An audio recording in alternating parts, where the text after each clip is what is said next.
个月，也就是说1年之后的一个随访，我们发现肿瘤大小得到了明显的缩小。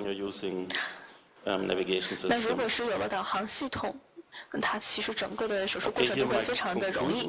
那看见这是我的结论。那首先呢，这个结论上呢，我们提到了在我们的芝加哥医院、雷根斯堡大学，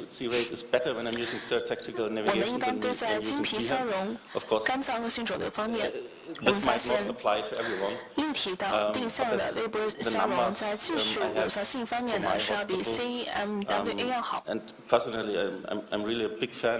而且我自己也非常喜欢导航系统，我是用在多个平面上，而且是整个消融的全过程。